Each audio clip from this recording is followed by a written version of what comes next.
Bam! What is going on, everyone? I'm very sorry for the delay. I'm super late and gay. I'm sorry, but welcome to the show. I'm here. I made it. My intro. Welcome to the show. Welcome to the Ominus show, the show that talks about comics, gay stuff, pop culture stuff, anything that's out there that tickles my fancy. I will talk about it here on the show. Glad to have you guys out here with me. My name is Elliot Rodriguez. I am your host, and you can see my name right here. And I am a comic book artist. I'm a gate artist. I draw a lot of cool shit for gate. And I'm reporting to you live in South America, Peru, in Lima, Peru, where the political situation here has got me super stressed out. I'm super stressed out. I'm just stressed out right now, just in general with life. Because, I mean, there's too much instability with the country here. We're fighting for our lives. There's unrest and just instability with my faith. Because Pope Robert, Pope Leo, Robert Frost, I forget his name. He's out there doing all kinds of shenanigans that are having me like, what the heck is he doing? And it's got me stressed out. Gate has me stressed out. All the bickering and infighting is getting on my damn nerves. Like, fuck, why can't we all just get along and have a good time? And so and then the political situation here in my country has got me all stressed out because I don't want to bore you guys too much with it, but it is super important here where I'm at, and we have presidential elections. We had presidential elections on Sunday, and in Peru, the political machine is much different from the U.S. Now, in the U.S., you have Democrats, you have Republicans. Take your pick. That's it. Maybe an independent every now and then, but here in Peru, the government gives absolute freedom to anyone to go out there and create your own political party. So if you want, you can have the Scribe Comics Party, or you can have the Ben Soto, Justin Soto Party, or you can have the Alterna Party of Politics, or you can have the Kaiju and Cowboy Party. Like you could just create anything you want. So you could just do that. And so the thing is that you have all these political parties. And then and then what happens is everybody is up on the ballot. And so people can vote whoever they want. And then normally what happens is there's like a first round and then there's a second round. In the first round, people vote. And then the top two picks, they pass on to the second round. Something like a quarterfinal match, some shit like that. They go on to the second round. And then in the second round, that's where you have the two parties that are left, the top two voted parties, and then they go head to head. And so here in Peru right now we have one right-wing party that made it into the thing, and then the last spot is up for grabs right now between another right wing and an extreme left terrorist loving left wing candidate, and it's insane. It's insane because the guy is openly buddies with people that have taken hostage police stations. There's a person in his political party that was the wife of a terrorist, and it's just insane. And so he could possibly be that second candidate, and so it's crazy. And so hopefully we have two right-wing candidates, and then we can maintain stability. But if not, we have to go right wing versus extreme left terrorist loving guy, and it's just insane. And I have been stressed the F out. So and so yes, it's crazy. But yeah, thank you. I just wanted to give you guys a heads up what's going on. I didn't want to bore you too much with that because that's not why we're here today. We're not here to talk about politics like that. Unless my guest wants to, then I'm down for that too. But yes, just to say hello to the people in the chat, and then I'll bring on my guest, and then we'll get going. We got Dr. Mask. What's going on? Great to see you, man. We got Scribe. What's going on, Scribe? Let's fucking go. We got Ben from Based Art Department, the creator of the Golden Veto Awards. So that's awesome. We got Justin Soto here. We got my guest Frankie in the chat. I'm sorry for making you wait, man. Just one little second, and I have you on here. He says, "Hey, chat, what's up? Waiting for Elliot to send me the link to the show. I'm sorry about that. Glad you can listen to my ranting. Heck yeah, man. We're gonna listen to everything you got to say, man. Dennis is here. What's going on, Dennis? Who else we have? We got Justin, got Scribe. My sister's in the chat. What's going on? Shout out to my sister. Shout out to my brother, to my wife, who's probably lurking in the chat. I love my wife. Who else we have? I love my wife so much. We got Kayla. Kayla's in the chat. What's going on? Great to see you. Thank you for stopping by. Yeah, the writer of she is a writer on Superior Press Comics, which is Joe Sontag's imprint, and she's got a comic coming out about a female character. It looks great. 90s artwork with Oliver Isaberger. You guys should check that out. Amazing stuff. I can't wait for that. It looks really entertaining. And yeah, I love 90s stuff. I love Superior Press Comics. We got Subjugate Comics in the chat also. What's going on? So excited to see Frankie's new book. Frankie's such a unique talent and positive force. It's always about letting the art flow, and talking to him in person is amazing. Yeah. Yeah, this is going to be Frankie's first time on the show. Hopefully I can get him back on several times, but it's going to be it's a pleasure to have him here. I've been following Frankie's work for a while. I saw him draw I always see him draw the small kaiju and robot cards. It's an amazing talent to do that because it's so small. But yeah. So don't forget, guys. This show is sponsored by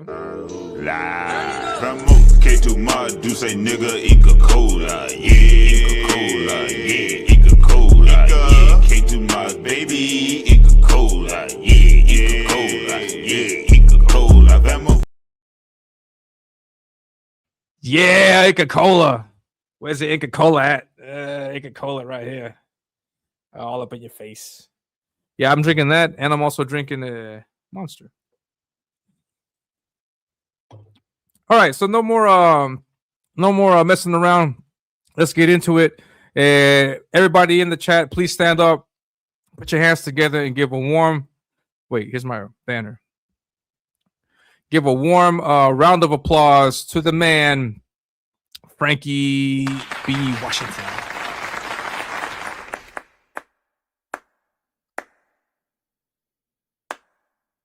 Hey. Clap one more time. You're not coming to my birthday. Who did that? Giggity. What's going on, Frankie? I don't even know how to even come in after that, man. I'm like, wow. Hey, chat, what's going on? Yeah, I know. I'm like, wow, man. It's like I'm this cat who's like, I'm all for escapism entertainment. And so that's one of the reasons why I'm like, it's like when I heard you as your intro and stuff, I was like, wow, man. I'm like, whew, because I guess we all feel this, but for me, I've always made it to be very conscious of the fact that I go, well, why am I here? What is the stuff that I do? And I'm an artist, and I'm here to put out escapism entertainment because I know the real world. The real world. There's other people out there that are already sharing 1,000 different things about the real world. And hopefully my contribution could be something that can sort of alleviate some of that pressure and stuff like that I can hopefully give something to people that can be like, okay, here's a respite. It's a respite. I can't offer you a big time vacation from that experience, but just a little bit where you can enter into something that's a little different so you can just breathe. So you can just, so, just kick back. What I can offer. Hopefully that's what I can offer to folks, man. That's all. But I love that you were talking about sketch cards. You were talking about sketch cards and stuff. And so I was like, here, let me just show you some of the stuff that I do. Hold on. There we go. Yeah. Did you get it? That's a sketch card. So this is a piece this is a card that I had, a set that I'd worked on a long time ago. And so this is just some imagery that I did from the Godzilla. I don't know if anyone in the chat remember the Godzilla animated show from the 90s? Well, these are some characters. And I missed that. Oh, you and me both. I missed that. So Man. this is like all hand done, hand drawn. This is on 32 point, what Wait, you call sorry. 32 point black card, sketch card. So these are, to me, I consider these the cream of the crop of like sketch cards. If you're gonna try to get a Heck blank, yeah. 32 point black. They're nice and thick. They hold a lot of like I use Copic markers, Karen markers, and Statler pens. They hold it very well, and it's just really good. So yeah, so this is Heck just yeah, man. this is some GoBot stuff right here as well. So anyway, I just wanted when you Are said you mentioned sketch cards, huh? Heck yeah. Are you offering those up also like on sale today or No. or Actually, I do have an eBay store and stuff, and I have to do a little bit of finagling. Man, I'm telling you, AI, boy. I mean, it's a new technology, but I've been noticing that it's been going through a lot of different stuff. And boy, the AI stuff that happened in eBay, things were going pretty good, and then all of a sudden it started like doing this weird stuff, saying I was double posting things and whatever. So I got to go through my shop on there and clean it up. But yeah, definitely, I'll yeah. plan on reposting those and stuff if people are interested in them. And I definitely put it Heck out yeah, there. I mean, man. you guys see me online, man. I know you see me. So, I'm going to be posted out there. So, when the time comes, they'll be available. Heck yeah, man. No, yeah. I mean, I've always been aware of your work, and I know you from Alterna Comics, and Yep. I've always seen like your videos, your short videos where you're working on all kinds of sketch cards. Yep. The sketch cards are great, and what's always amazing with your work is that you manage to get such small, tiny details in there, and it's really difficult to do because it's just a small card, and then like the first one you just showed us just now, it's just amazing. It's possible. It's possible. Like yeah. when I first got into sketch cards, it was back in 2009. I mean, pretty much I run through my career. I come from the advertising side of the art industry. So when I went to art school, as soon as I graduated in 1988, I was 18. So then I immediately went into art school. I got a scholarship. Nice. And I went into an art school. The school I went to, unfortunately, is gone. It was an amazing school. It was a school. It was called Butera School of Art. I'm a Boston boy. For my people from Boston, nice. JP representing. So my school was on Beacon Street. It was a small school, and it was more of a God. How can I describe Butera? Butera, when I first went there, they didn't like the idea of like what they believe starving artist mentality. They were like, no, if you come here, don't expect your artwork to be like hanging on walls and galleries and stuff like that. We're here to teach you how to be a contractor, how to make money offering your service to do a job for a client. That's what we teach you. We'll teach you to do that. Are you open to that? And I was like, yep, sign me up. And so they had two programs. One was commercial illustration, and then the other one was sign painting. So they were like one of two schools, I think, on the East Coast that was like they just did sign painting. And I mean, old school sign painting is like it's like I can't even describe to you how amazing that was. Like when you see Vans and dudes draw wizards and they do all kind of cool stuff. It's borderline graffiti work, almost like, no? Yeah, like graffiti. Yeah, I mean, but on a level where it's like you just see it and you go, "This was done by human hands." And so that there was one side of my school that was like that. The other side was just illustration. And so when I got in there, I was like, "Oh, comic books and talking all that stuff." But as I was going through the course, it just changed me. Like it was like they were in it. They were like they did a lot of stuff in advertising and marketing, and I was really kind of when I was in school, I was kind of pushing away from advertising. I just was like, I don't know. But what they did hone on work with me on was storyboards. I love sequential artwork. I think that's one reason. Like if someone was to say, "Well, do you like comic books?" I like comic books, but I love sequential art more. I love the fact of trying to tell a story sequentially, visually. So then that ties in back to like why my sketch cards, where I draw, I put so much detail into them because I want the person getting one of my cards to have a visual experience. I don't just I want them to, each one. I want them to be able to pick it up and you go, wow, what happened here? I'm not going to tell you any more of what I think the story is going to be. I want you, the viewer, to be able to build your story. And so comic books falls into that line as well, because it's sequential, telling stories through panels, various different panels. If you want to choose to play around with them and get really creative with them, or you can go like, webtoon, like web comics and stuff and have a standard, but you're telling a story visually so that people see it and they build up on it. And each frame holds a piece of that story. So that's my mission. My mission is like trying to become the master of that. Like for myself, Heck yeah. the challenge. Each time I look at it and go, how can I turn? That's where I get my, I guess my high. I guess I can say that. That's my high, where I'm like chasing my Moby Dick on that one. Heck yeah. So you have a background in actual like formal art. Yes. And you studied on. That's awesome. That's great. That's yeah. Makes more sense now. Well, they also taught me. It was like they taught me how to be a true hustler too. Like I think that was hustling in a sense of like going out there, finding ways to think through the process of things, and figure out how can you get a client to buy into hiring you. That was something else they would teach you. Like we had I remember in class we had creative aspects, like we had to learn creative stuff, but they would have us stand up in front of class and pitch. We would be pitching stuff and doing all kinds. Yeah, it was crazy. And at the time, when I think about it, I was like, it was so scary because you had to stand in front of a class and be like, well, yeah, how you doing? And you had to learn how to get very comfortable in talking in front of people. And once I went into the real world, into the true world of like, advertising and stuff like that, I went back and go, that's why you were telling me. and then once I got into that, then it was like, that was like the continuing lesson being laid out for me. Man, that's awesome, man. I always appreciate people that actually study the art, because there's always you can do self-taught stuff, but when you learn it, I mean, you can do so much more with it, I believe. But that's awesome. That's great I don't want to take away from people that are self-taught, because I knew a couple of cats who were self-taught. I just think that it comes down to the person, the individual person, how passionate. And that's something true. When I used to go to cons and stuff, I have somebody come over to my table and stuff, and then they'd just, show me their portfolio, and then I would look at them and I'd be like, that's pretty cool, but how passionate are you?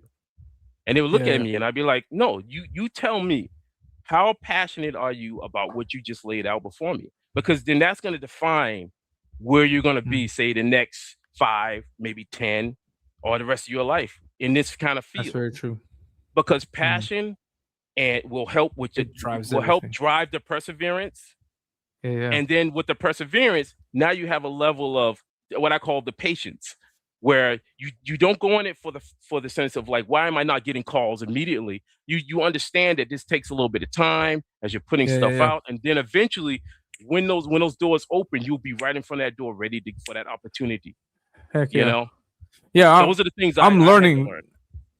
Yeah, I'm learning that right now, actually, because I think I went a little bit overloaded myself with work with this first comic I'm working on. Yep. And then like the premise is like, oh, it's pretty simple, but then when you're actually drawing the pages and panels, it's a lot of work. So I'm catching that by yourself. Right, you're doing everything by yourself, right? See, it's funny because I've been down that route. I've been down that route, and then I worked, and then over the years I started sitting there. And I was like, why am I taking on all this stuff? Whereas it'd be interesting to see if I can get a collaboration. Now, collaborations are interesting because you got to make sure that you're collaborating with somebody who is going down the same path as you, that it has the same level of drive. Because it doesn't work if you're going like, okay, we're heading down that direction, we're going to be driving at 60 miles per hour, right? And the other person is like, okay, we're heading there, but I'm going to be going 30. So you're like far ahead, and so that happens a lot. So and trust me, I've been burned. I want people to understand that being burned is part of the journey. We all. I do not know of any artist out there who doesn't have a horror story. That just builds character. That just builds character more. Like you sit there and you go, yeah, this happened to me. I got burned. I got burned many times when I was in art school. Even in the early days, I got burned on gigs, comic book related gigs. And then later on in my life, I got just through relationships and stuff like that, I got burned.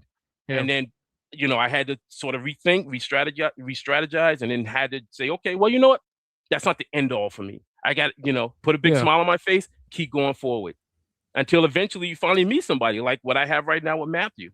Me and Matthew have a friendship that's gone on now. We're closing in on 12 years and now working on Kaijus and Cowboys.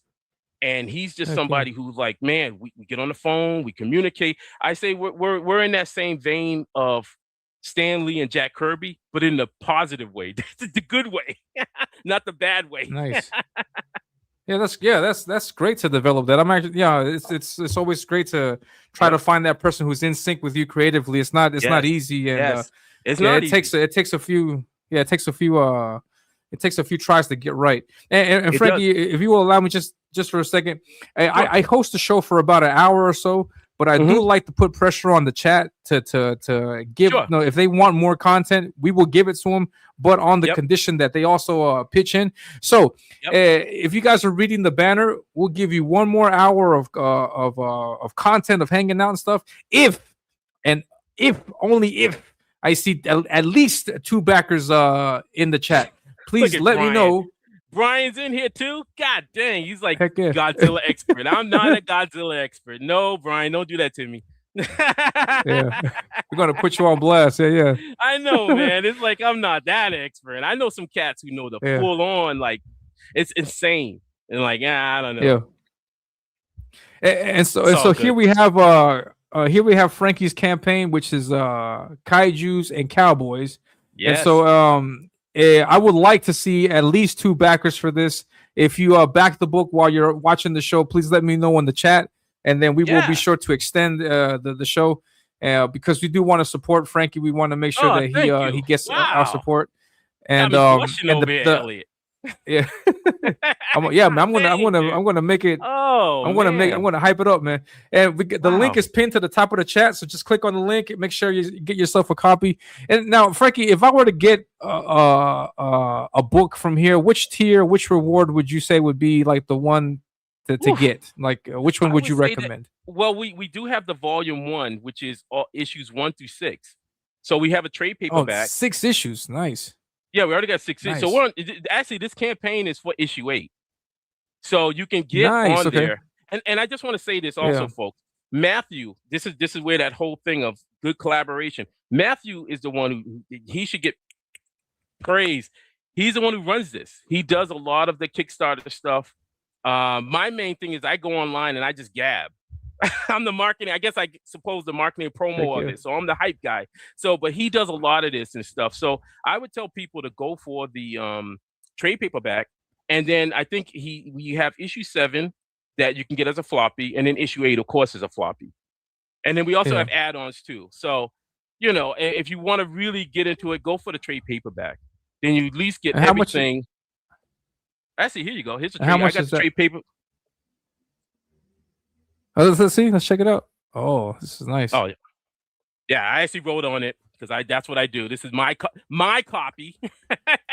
So this is the trade paperback. It has a wraparound cover. Nice. And this came out last year. So happy about it. And it technically collects issues 1 through 6. Oh.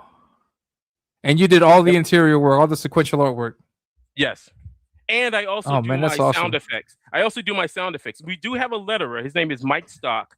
But, nice. I'm old school. I'm from the Bronze Age of comic books, that kind of stuff. So I look at drawing like sound effects and stuff like that as part of the artwork. Actually, this is something I could probably show you guys. These are actual pages from issue 8, which is up right now. Look at some original art. Heck yeah. Right. You guys see it? Yeah. Right, man, that's insane. So what happened is this is on this side, page 1. So as you can see, I did page 1. This is pen and ink, which I was going to scan in, and then I'll digitally add color. But then I shifted over on this side over here, and that's fully marker rendering. Man, because it was needed for the story. So you go into the book, and there's mostly marker painted renderings that I did. That looks great, man. And I'm super excited because it was something where one of the things about me is I'm one of those kind of artists where I get kind of bored. And so I'm always trying to challenge myself, and that just comes from my old art school days where my teachers were always challenging. I like that layout on the page on the right. It looks nice. That zigzag. It's great. Yep. It guides the eye exactly where it needs to go. Good stuff, man. Yep. Yeah, great colors. It pops. Well, that's the thing about it is that when I grew up, that's what comic books did. Comic books, when you went to a comic book store and a local comic book shop, of course, you would go in and it would be these colorful magazines, and they just popped out, and you would just open them up, and it's like, oh my God, you would just be hit with these vibrant colors powerful storytelling, amazing action and stuff like that. And so, I was inundated with that. And then also I was inundated with some of the other stuff, like the more outlaw comic books, the more, stuff rough looking artwork, that kind of stuff, black and white. So when we were thinking about doing Kaijus and Cowboys, me and Matthew were talking, and I said, dude, first off, I love the Shogun Warriors and Godzilla from Marvel Comics. But then I said, it'd be crazy to try to do a comic book like an 80s cartoon series. Because it's like Nice. 80s cartoons, they never really explain too much. What they would do is they would Just come go on. into it. They would go, exactly. Thank you, Elliot. They would go right into it, and then you get the dopamine hit because you're like, oh my God, and then you would just keep watching. If either you watch to try to find out where the story would sort of lead you. Unfortunately, some series never kind of, got into the story, but regardless of what, they were still pretty cool, like Galaxy Rangers. I know chat remembers those guys, Galaxy Rangers, Bionic 6, just a ton of them. And so I was like, can we try to do that for this day and age? Because I was feeling that a lot of books that were coming out were very, 4 issues, 3 issues, and we weren't sort of seeing a more longer form. And so when me and Matthew were talking, Matthew was like, well, he was like, Frank, I think I can do 12 issues. And I said, are you sure? I remember that we were going back and forth. I said, dude, are you sure? That's a commitment. And he was like, yeah, Frank, I can do it. Lot, yeah. And so I said, okay, if we're gonna commit to that, then if I go out there and I start hyping this up and talking to people and getting people jazzed and whatever, that means hell and high water, we got to put this out. There has to be 12 issues. There's not going to be excuses. There was one book, and if anybody remembers me back in like 2012, I'd also worked on another series. It was going to be a series, but it ended up being a graphic novel called Robot God Akamatsu. And I was working with this guy named James Biggie. And James Biggie did a lot of stuff for IDW later on. But we were working on it, and we got people jazzed. We were being interviewed by, it was a super robot, a giant robot story, black and white, no color. And we were getting people who were loving it. We had somebody dress up in a cosplay of the character at a con. Nice. I mean, we were getting international news, everything. We had it on the cover of a magazine. We were like the mascot of like a con, a convention, all these great things. The only problem was that we were two, and I use this term, and again, respectfully, fanboys. We were two fanboys who weren't looking at the aspect of business doing a comic book. And what happened was our comic book, we had a publisher liked us. Publisher was out of Canada. And we were doing really good. We got royalties on it, everything. And then finally that day came when the magic question came, and it said, do you have more? Because our story was written when he did it, it was just open. We didn't have any ending to it or anything. And we both looked at each other and we were like, I guess. And and we tried to started fumbling around, and then some private personal matters crept up for James, and then eventually some personal stuff got in my way, and let's just say it fell apart. Man. And I remember that it left me in a state of like such failure. That is especially when you have people who have been riding with you and people who have been like, you've been hyping it, and people are like, yeah, we love this and all this stuff, and boom, boom, boom. And all of a sudden I got to look at them and I got to be like, yeah, there's not going to be anything else from this. I do not wish that on my worst enemies, man. When you feel that, because for me, it hit me. I don't know how it hit James, because from that, our friendship and stuff kind of just, it drizzled, it, whatever from that side of it. But it really hit me hard, to a point where I was like, I don't know, man, I could ever do anything like that again. And I don't ever want to do that anything. So I'm sorry. Because you put everything into it and all that work, all those years prepping, all that stuff, man. Yeah. And that's why I don't know. I don't know that feeling of like when you say you're gonna put something out and you don't give it to the fans. I don't. Yeah. That's something where I'm not built that way. When I could just be, if people were like, where's your book at? That's and you're just like, or you kind of don't say anything. That's strange. It's very odd to me. That's why when me and Matthew, before we started Kaijus and Cowboys, we had some serious, deep talks about what we were going to do and where we were going to follow, and get things done and stuff like that. Like making sure that people, regardless of what, once the campaign's over, fulfillment cannot be some exorbitant, like a year and that. No, we don't play that game. We make sure those books come out in a reasonable time, at least in a 6-month period. Yeah. We'll try to get it even earlier, but it would have to be some major stuff. And then people can always reach out to us. We immediately communicate with them. We immediately tell them what the situation is. It's like I just think that that's the aspect of business that people need to understand. That once you get into the role of taking people's money, now this is serious. It's different when you're just giving. If we were just giving books away, like if you just stand out on the corner and you're just like, hey, here you go. That's a whole different matter because you're just giving stuff away. Yeah.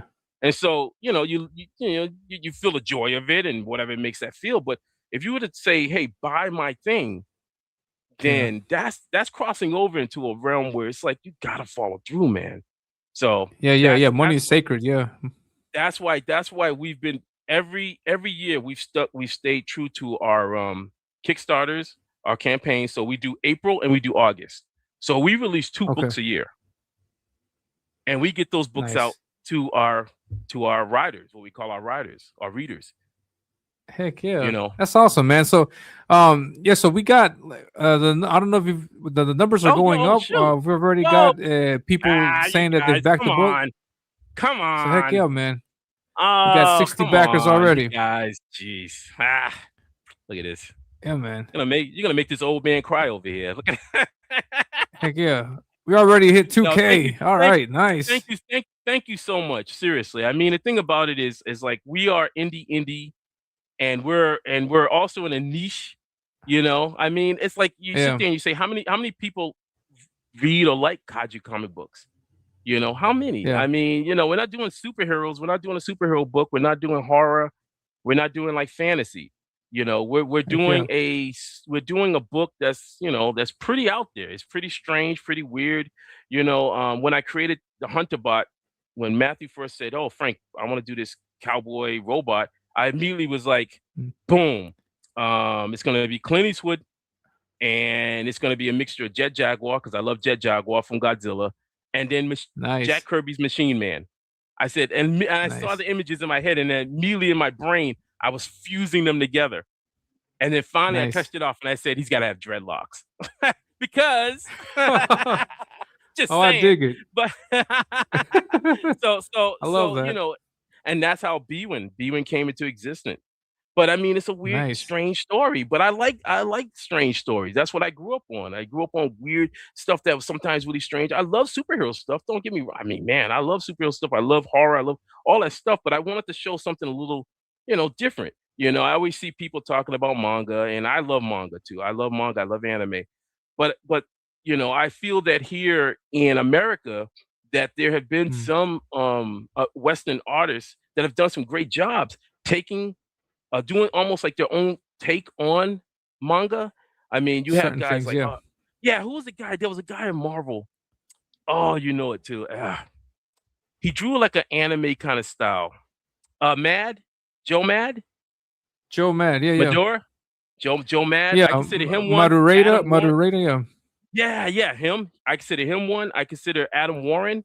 I don't know if anybody in the chat knows that. Adam Warren did a bunch of stuff, and he had that kind of like I don't know if he's here from America though, but I consider him a Western kind of artist. So he Kayla did a lot of Art stuff. Adams. I don't know if that would be. Yeah, I don't know. Yeah, a little bit, no? He did a lot of Godzilla, but I guess I mean in a slim kind of thing. But I think that the people I'm thinking of is more like their stuff looked like what I call pseudo manga style. Like you know what I mean? Like they look like the American. Like Joe Mad had the big eyes. He had the He just saw the title. Thought it was Elliot's AI porn prompt. What? Kaijus, Cowboys, and Frankie B. Oh man, he's crazy. I know, man. Yeah, so I don't know, but there's been a couple of people out there that have done that kind of stuff. So I was like, well, maybe we can try to just do something similar, more to like Herb Trimpe and Doug Mooney when they did Shogun Warriors and Godzilla. So that's what we were trying to do. Awesome creators. Awesome stuff. Pat Lee, another one. He said Pat Lee. Yeah. Yeah. Heck yeah, man. Also, so that's what led you to this whole adventure of creating kaijus and cowboys. And that's the interesting. Yes. It's an interesting mix because I would never have thought of putting those two together. So that's really interesting. And now Well, I yeah. don't want to deviate too much, but you said you've Yep. been working with Matthew for 12 years. Well, Did that work overlap at any time with Alterna? Is it okay if we speak No. a little bit about that, Yes, or would you rather not? please, no, please. No, So, no, no, so none, that none. so that that work overlapped with your work with Pete. Well, what happened was originally there was one point where we had the discussion of possibly actually, yes, no, we did. Me and Matthew discussed having Alterna Comics carry Kaijus and Cowboys. And then we sent it over to Peter, and then Peter said no. So he shot it down. Oh. So I said, okay, cool. And then we just that's when we just said, okay, sure, no problem. I said, no worries or whatever.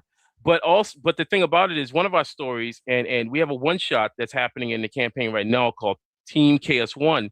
We actually did one of the stories, black and white stories, appears that it came out on a Wednesday. I can't think of the number of the issue, but it came out on Wednesday, appeared in, excuse me, Team KS1, excuse me, black and white, came out, and it came out on a Wednesday. So we put there's a story in there that we did, but no, Peter said he didn't want Kaijus and Cowboys. So we said, okay, cool, no worries.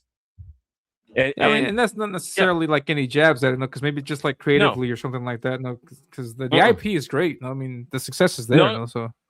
No, the thing about it is that I was very honored that Peter had asked me to want to do what is it, King Cryptid. I was really excited by it and stuff.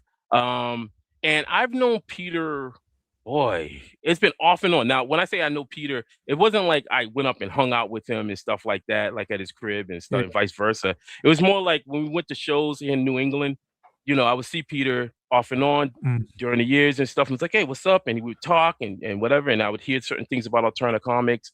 And during those times, I was hardcore in advertising. I just was like, I'm making my money.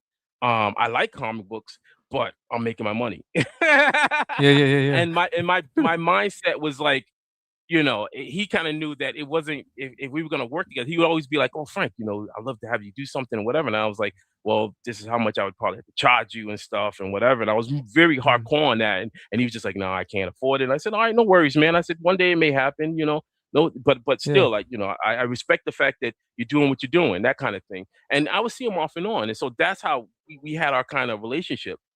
And so when I saw Alterna Comics sort of like coming back and they were doing stuff, and this was probably like, when did it, like 2018 or 2019? During that time, I was 17 is the 2007. I'm sorry, is when I think is when he started the company, and then 2017, 18, the more recent stuff. The more recent stuff. So I always say that there was like a first wave of creators with Alterna, and then the newer wave came, like probably like in 2018, 2019. So let's say during that time when the second wave came in, that's when I started seeing it again online and stuff. And I was like, wow, man, it's really cool. He's doing things and whatever.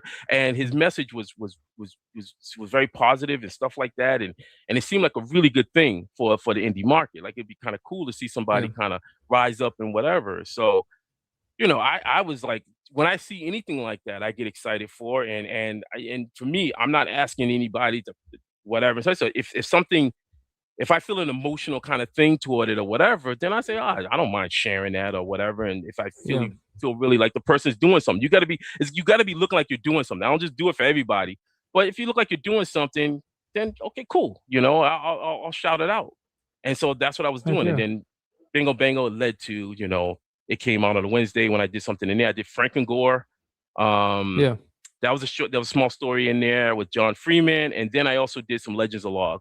That's how I was able to work with Ski. Nice. Legends of Log through that as well. So yeah. Nice. It's awesome stuff. And then on the side, like, you also did like a side hustle of doing Alterna Comic sketch cards also, I think, right? Yep. That was also I did. Part of the things that you offered up. Did some of those. Yeah, those are fun.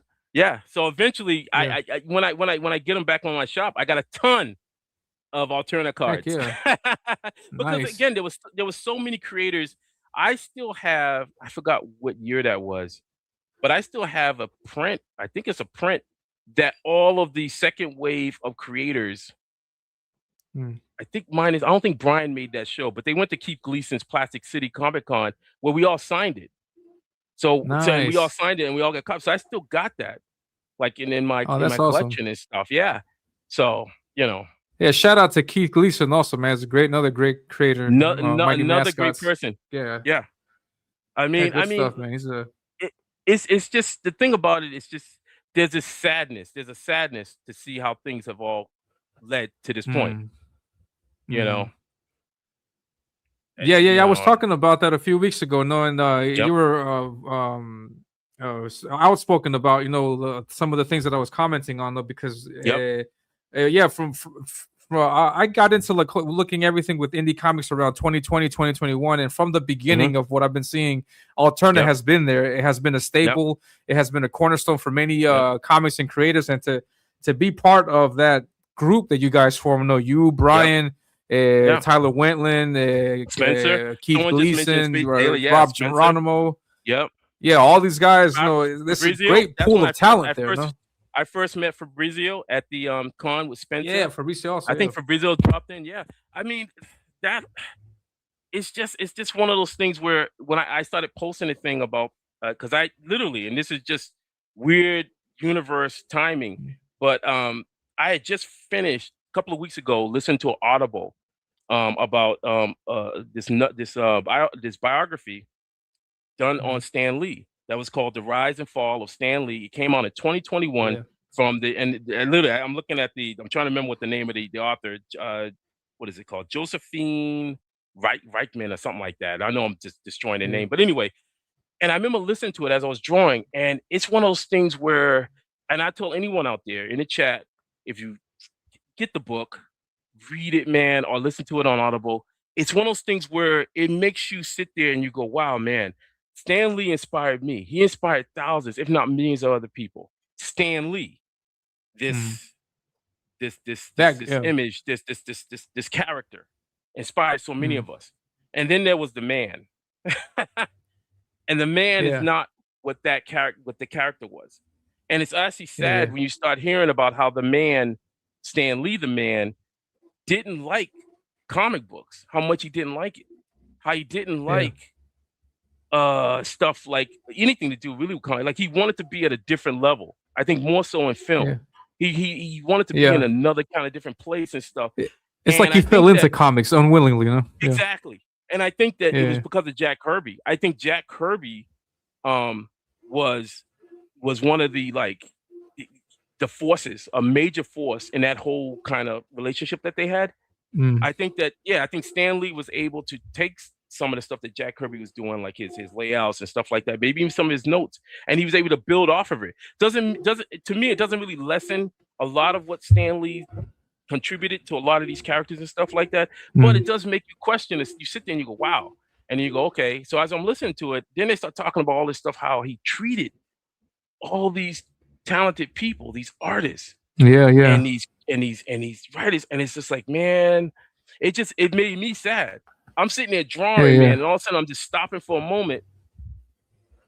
Oh, what do you say, Stanley? I'm looking at somebody just reading. People always forget he. Stanley was an editor. People also forget he never. But the way he treated people, that part of it is like something that sticks with me, where I'm like, okay, all right. I've worked in advertising. There's only a few times in my history where I can count on my hands where I had somebody, a creative director or art director, like treat me like I was lesser than. And those people were gone. They were fired. They were fired because of their actions and stuff like that, and rightfully so. No one should have to treat somebody a certain way or whatever, like they're beneath them. And the fact that that Stan supposedly did these things to these people, man, is that's something that really digs, man. It's like, But on the other side of it, my brain is like, well, he inspired you, Frank. He inspired so many other people. I mean, he created this thing. His voice is all charming, and he did all this wonderful stuff. So that's why I posted what I did, because you saw you had one narrative that was coming from Peter, and then I love the fact that Kier came out and he shared his narrative, and it was a very professional, and it was a very adult narrative. It was one where he wasn't sitting there. He wasn't trying to have some little school thing, calling names. He didn't call him any names. He just said, well, you said what you said. this is what happened. And that was fair to me. That was like, okay, that's fair. And there could have been a discussion or whatever. It looked like he was trying to engage a discussion about what was going on, and it just went a different way. Yeah, definitely. Yeah, no, that was surprising because I've never seen that kind of behavior. Like normally you see Peter and he's a very so like a proper image of a professional. He conducts himself accordingly. He never gets in any kind of dramas or fights with anybody. And you see that, and there's this image, like you mentioned, like this image, this Stan Lee image of him that we have out there. And then to see that, it was really like, wow, that's out of nowhere. So. And then I mean, anybody looking at that situation is naturally going to think, no, like there has to be more here, because it can't be that all these artists are all the bad guys. No, it's got to be some kind of common thread there. No, so I mean, that was the reason why I talked on it. Yeah. Well, what did he? Is he Alterna was celebrating its 20th anniversary? Was that it? I think so. I think recently, that's why I mentioned 2007. So it was pretty big. It was like he was celebrating something, and then you sit there, right, and you go, "Huh, okay, so it's a lot of years." Now remember that Alterna Comics had was it Mother Russia? Was Mother Russia on the New York Times bestseller? I know it had one of the books and stuff in New York. So he had the chair was also another one. He did the chair was also a film, and he did it. Maybe it's the chair. Okay, so you got all this stuff. So you say, "Wow, that's pretty cool." But then you start noticing certain things. You go, wow, you had all these creators, and you have yet to see any of those creators say anything about Alterna. Let's just take a moment and think about that. No one's talking about Alterna. And these are people that have gone on and made stuff. They've done different things, but they never have looked back and said, hey, whatever. And everyone kind of does. Like when they go, yeah, I came from Valiant. Now I'm doing DC stuff, or I was working for whatever, CrossGen. I was doing CrossGen, or I did some image stuff, and then I started doing some. There's like a pattern where people talk about this stuff. So all I say to people is I go, yeah. Kayla says when things go bad, often people don't speak out of fear, because who has the bigger audience usually will be held in the right, and then people will not speak publicly to remain professional. Yeah, that's what I've seen also. No, like Pete's got this image, and to go against that, it's like it's like the underdog in that case. No, so well, but the thing about it is that I always say, how do you go about it? Because I think the thing about it is that you don't have to take anything into the gutter. Like one of my teachers, his name was Charlie, and Charlie was an ex-Army guy, but he was one of my teachers in art school. And I'll never forget, he told me a story where he did work for an agency. Did the work, agencies usually would call you last minute. So say if you had plans, you go, oh yeah, I'm gonna hang out with my boys, all this stuff. And next thing you know, they'll call you up and they'd be like, yeah, we need 50 storyboard frames colored. Can you get it to us by, I don't know, 9 a.m. tomorrow morning? That's how it is, tomorrow. Man. Oh, and so you sit there, you start doing the math in your head. You go, that's some coin. You go, that's some coin. I'm gonna make some coin. So sure, you go, you tell your boys, you go, sorry, I can't hang with you fellas or whatever. I can't go out. I got to make some coin, right? So you do this. So you bust it out. You get it done. You crush the deadline. So then what happens is, so what happened with Charlie was that Charlie did this gig. He did the job, and then suddenly he calls up the art buyer. That's what we used to call them. Art buyers were the people who would technically go out and they would get the artist, like middlemen, for a particular job. Yeah, exactly. There'd be like a rep or something. They'll be like, okay, Frank, I need you to come in, talk to this art director. Or they'll just, when the computer started coming in, they would send me emails or whatever. And they'd be like, oh, Frank, I think you're great for this job. This is the art director, contact them, that kind of thing. But they were the middleman, just like you said. So anyway, he said that he had, he was like, he called him up and he said, hey, where's my money? And Charlie was to the point. Like, I loved it. He said, Frank, he said, I called him up. I said, where's my money? And then they were giving him the runaround. They were like, the person, the count person didn't come in or whatever. So he said, really? He said, okay. He said, really? Pay me my money. He said, I'll be in the office. He said, he hung up, went in the office, sat there. The receptionist was like, well, yes. So you say, he's like, I'm here to see the accountant. And they said, well, the accountant's going out to lunch. He said, I'll sit here. And he said, he sat there for hours waiting. He said, hell or high water, somebody was going to cut him a check. And you have to be that way. That's one of the things I learned. This is my teacher. He was like, Frank, don't ever settle. He said, you don't have to take it to the gutter, but you can come into it with a professional sense and say, boom, this is my situation. Pay me my money. And so what I was saw that what Kier did, Kier was merely doing the same thing. He was like, pay me my money. And he did it in a way. He explained the situation. He explained it out because he was going up against a different narrative.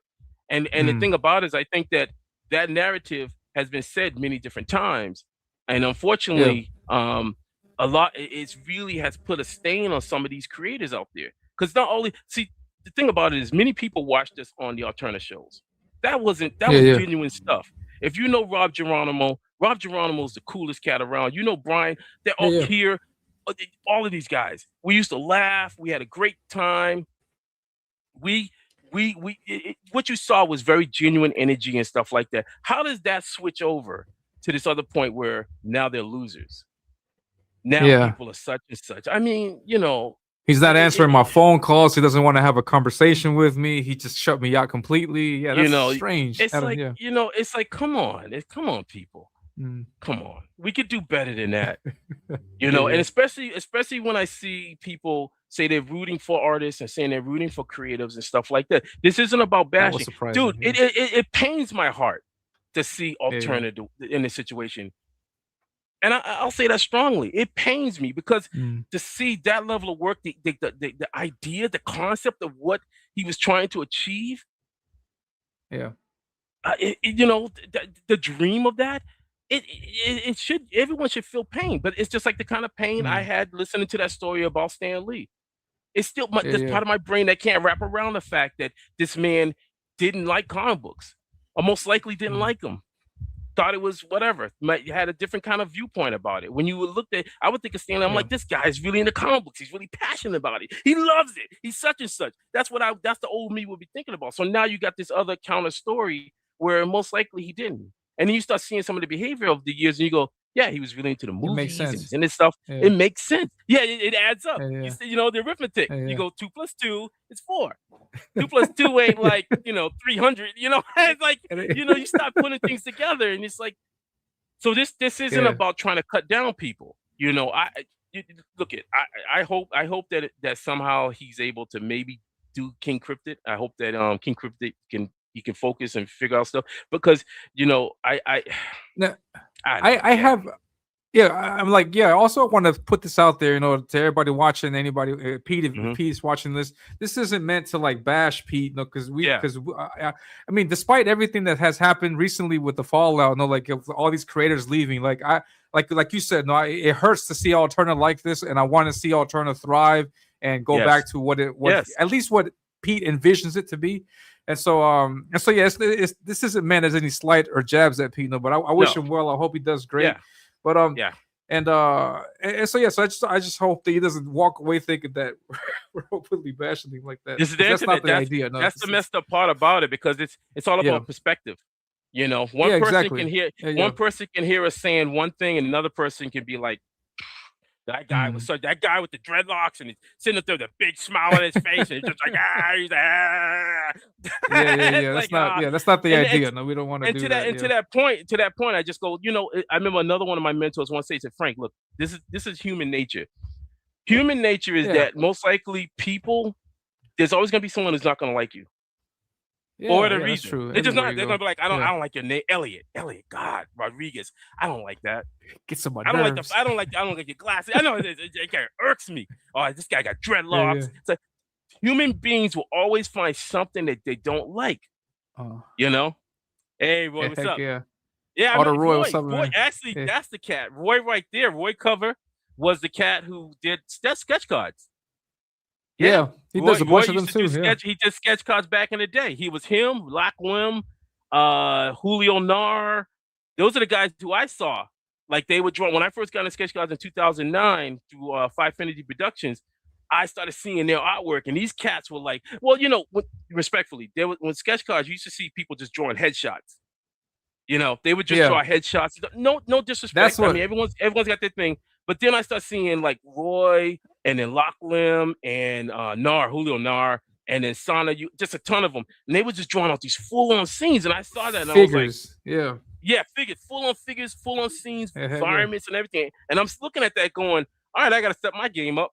That's how my brain was. I was like, oh, okay, all right, I got to get into this now. And I thank you so much. That inspired me. It inspired me to get off my butt and really start, upping the game. Nice. But no, Frankie, respectfully to the people who draw heads, though. I don't want to throw no shade on the people that if that's your thing, seriously, if that's your thing, then focus on it and get good and whatever. That collectors are funny. I've seen collectors hoot and holler over somebody who just doesn't hold it head and shoulder shot, and then they'll look at something that's full on scene and they'll go, So everyone's got their flavor, man. So I'm just glad people like my flavor. Yep. Yeah, I'm gonna go ahead and hide all my headshot sketch cards. Oh no, don't keep drawing, man. Don't. That's what I said respectfully. Please don't. You know what it is? I'll tell you like my teacher said. It's an individual choice to challenge yourself. You have to dig inside yourself and say, well, what's the next challenge for me? Is it adding a little background to that? Is it like whatever it is, dude?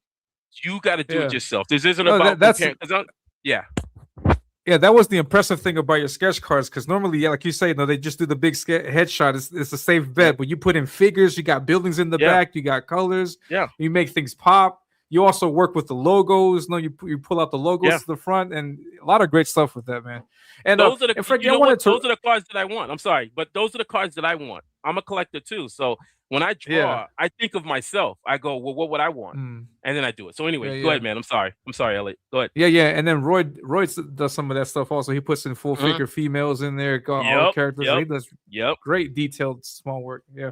But I wanted to run an idea by you because I see this isn't the first time we've seen this Fallout stuff happen in Alterna, and I saw a post somewhere mentioned something along the lines of that. That it seems to be, this is an idea, it's a conspiracy. I have no evidence for any of this, but it's an idea, and I want to hear what you think about it. But there seems to be that most of this stuff started happening when Pete announced King Cryptid, because before King Cryptid, it seems that Pete was more of a publisher, just organizing things, making sure things were in order. But then when he did King Cryptid, he stepped into the creator role, and it seems like taking up that creator role. Like it almost left not much room to do the other stuff that he had to do. Is there any credibility, or what do you think about that in that sense? My thought on it, I don't know, because the thing about it is that Alterna's had such a vast history. So you're talking about King Cryptid came when, in 3 years ago. 3 years ago, yeah. I worked on it, yeah. So say 3 years ago. But what about everything that happened before? All those other creators before? I mean, what was the guy who did Rad Rose? There was only one issue that came out of Rad Rose. Gone. Remember that?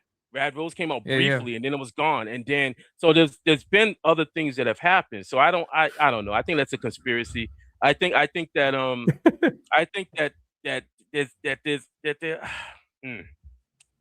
can I don't know. I just think that there's a small pattern of stuff going on where you just see these creators leaving.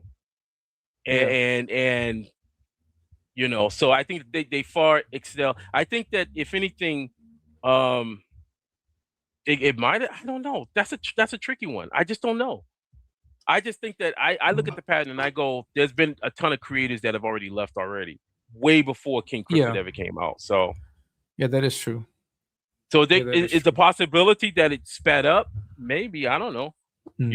It's a tough thing when as a publisher, and I've always used this as an analogy. I said a publisher in my mind is like the captain of a ship, and if you're captaining in a ship, you got to understand that you have to listen to your crew.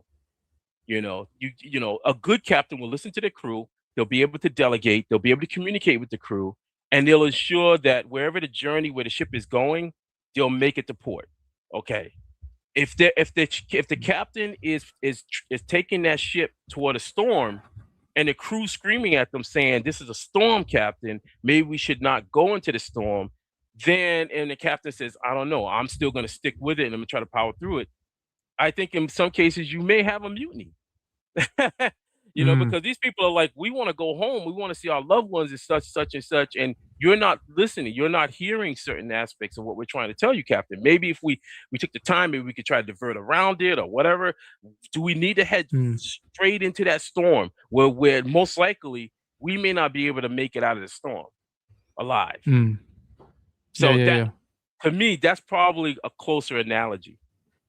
Yeah, so I guess it'd be time for Pete to regroup, maybe think about how to change things up and come back stronger than that. I would assume, right?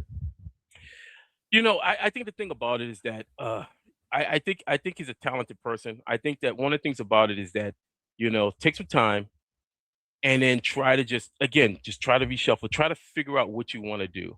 I Mm. would strongly suggest that whole thing of going online and just trying to blast people. That's not a good thing. I'm Yeah. not a big fan of that. I've always said that communication is one of the key things that we all have, and that you gotta Mm. communicate and talk to people. Why is it so hard for people?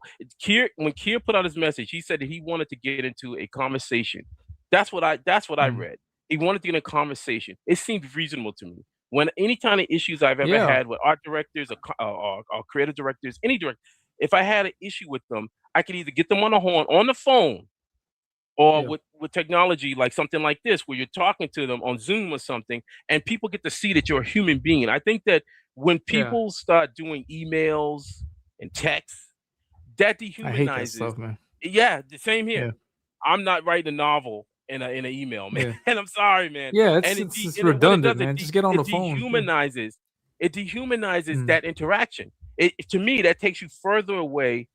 Mm. If I'm the publisher and I have these creators, I don't want to dehumanize my relationship with these creators. I want to be able to connect with these creators. They understand my role. Those creators Mm. understand my role. So, and then I in turn understand their roles. Just like Brian just said, Mm. communication and compromise. It Yeah, seems so yeah. easy, doesn't it? But the thing about it is, Heck yeah. if you have a person, a captain that's captaining the ship, and if they don't have that capability of communication and compromise, then what are you supposed to do with that? Yeah, Success is not definitely. built that way. Success is not built that Heck way. yeah. So, Yeah, and here, like it says in the chat, no, I hope things get better for Pete. yeah, Maybe he should just publish his own stuff. Yeah, I think that would yeah, be a good starting point, sure, not just to focus sure. on his own work. No, can keep it. If you And notice, all the creators that have left Alternative, they're doing good. yeah, yeah, I I think we're see gonna. I think. Fabrizio doing live streams, Yep. doing shows, drawing Yep. his artwork. Yeah, He's doing his a lot of stuff. good stuff out I there. think Kier's going to be doing stuff. I think that all these guys, Brian's doing. You've seen some of his campaigns Mm. doing very well. I think Rob is doing stuff, and Keith is like doing his show, and he's out Mm. there. Everyone's doing stuff. So it's not. So the Yeah, thing about yeah. it that makes me happy because it doesn't stop. They're Mm. not stopping. None of the creators that left, they're not stopping. They're continuing this thing. So there's no need for him to stop either. He needs to try to figure out Heck yeah. what's the best avenue. There you go. Yeah, Right and I on. think Right Brian on. is also opening up his commissions and taking up a bunch of. I've Yep. seen a bunch of his original artwork out there. Yes. Also, good stuff. Heck yeah, Yes. It's check him like out. And I got yeah. No, go ahead. so I got a comment from Roy. He says, "Can we get a recap of the campaign because he just got here? All Like right. a quick rundown, a quick pitch for Roy. he came Oh, in late to the show. jeez. Kaijus and Cowboys. I know Kaijus and Cowboys, sci-fi kaiju comic book story. This is for issue 8. We have like Mm. the trade paperback, which is comprised of issues 1 through 6, and then we also have the floppies for issue 7 on here. Technically, it's robots on an alien world. The robot hunter is battling against the Kaijus. Technically, it's a right and wrong issue because you have the robots and stuff with some of the last remnants of humanity above in this massive arc. They're trying to colonize this alien world that the Kaijus already inhabit. One of the most simplest stories, and that's just kind of like what's going on. It's a 12-issue story. That's our plan, and we're now on issue 8. So we got 4 more issues to go. And that's my partner right there, Matthew. Matthew's the writer, and he also runs the Kickstarter. I'm like, that to me is the biggest thing right there because I don't know how anyone they run these things, man. If you're just by yourself, oh my god, what a nightmare! It's crazy. But yeah, he's so it is good crazy, with it. man. He's so good. Good stuff, man. And Frankie earlier was recommending get the trade paperback, which collects issues 1 through 6. That goes for $45, which I think is a great deal. And and Frankie just showed us the book also, all 6 pages. And there you go. Hold on, here's the trade. Here's the trade paperback, $45 to get this. Great stuff. It's got a wraparound cover. Great artwork. Wraparound cover. Oh, thank you, Heck thank yeah, you. man, I dig it. And then inside. And again, if you're Hold a on, hold fan, on. if you're a fan, Wait. if you're a fan of Yeah. the Shogun Warriors, Godzilla, that kind of thing, I'm an old school. As you can see, I do my own like the letterings and stuff with the artwork. I'm old school, Yeah. unapologetic.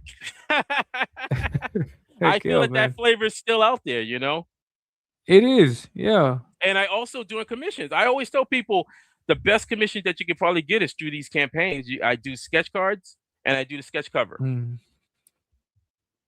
So Awesome stuff, man. people have had me draw some really cool characters. I think I did a Venom as a cowboy. So Nice. so we draw them on our sketch cards. We have our own sketch cards for Kaijus and Cowboys. So usually it's kind of nice when people go, "Oh yeah, can you draw a Hunter Barbie one?" But I'll draw whatever you want me to draw. That's respectful. Nice. There's a limit. Yeah. Yeah, we got to put limits also. Yeah, we're not drawing just everything you put out there. Yeah, because some people got some crazy requests. Well, that's the thing. It's funny because I went through that stage back in the early 2000s where, again, I was challenging myself, experimenting, and I tried to go down the erotica path. I actually did some work for a company in the UK, and what happened was, like an idiot, I decided to post some of my stuff on my website that I had at the time. And then I noticed that, thank God, that this art director contacted me. I had built up a lot of relationships with various art directors. At this point, I had a lot of different clients. And he contacted me and he said, "Frank," he's like, "what's going on?" And I was like, "What are you talking about?" And he's like, "Yeah, man." He's like, "We were going to call you in for this gig, but your website got flagged." And I said, "Flagged? For what?" And he said, "Yeah, there was some inappropriate stuff on it." And I was like, "Oh." And then I had that feeling with me where I sat there and I said, "Well, the thing about it, I'm not an erotic artist.